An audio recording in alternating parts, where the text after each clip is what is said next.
I really like outsider music. Like I love Wesley Willis. I love Jandak. I love, uh, uh, you know, I don't know. There's the list goes on and on. Uh,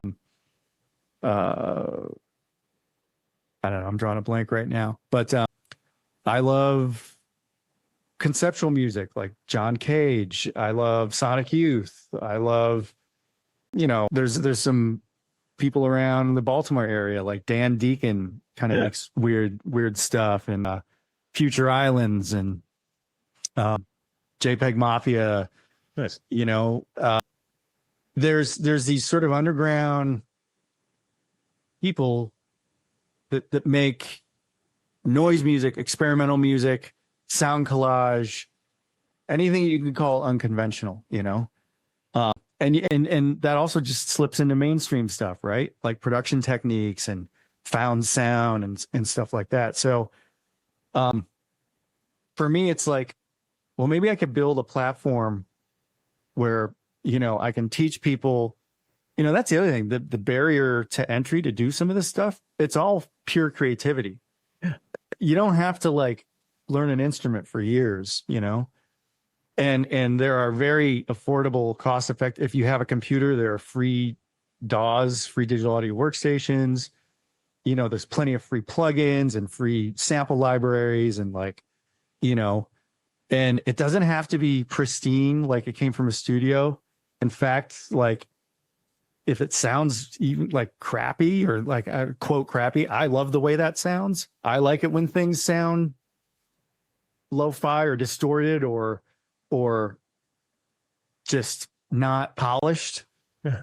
So I'm like, let me do a video series teaching people about certain genres and outsider artists, and then I'll have writing prompts that'll help them along to kind of stretch the boundaries of their creativity. Because that's the other thing. Over the years, I've listened to a lot of these bands and artists, and I'm just like, and that's influenced me, you know. Yeah. It's helped me to kind of go past just by listening to certain artists. It changes you. You know what I mean? It changes you to, you're like, oh, I can do that. Yeah. I can't do that, but no way. Yeah. That guy's doing that.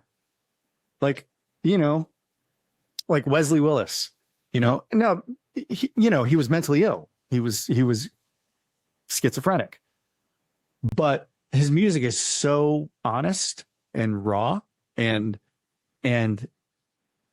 you can tell that he was just so in that moment when he was making it. Yeah. And to me, that's what art should be, you know? So yeah, I'm building this platform. I call it Weird, and it's spelled, it's like lowercase W, capital EAR. Yeah. Branding. And then lowercase d, because it's about, I can't get away from this ears thing. It's so lame. But yeah, and it's basically an online course that's about unconventional music and sound. No gatekeeping here. I love that. And, you know, being able to quote unquote share the dark arts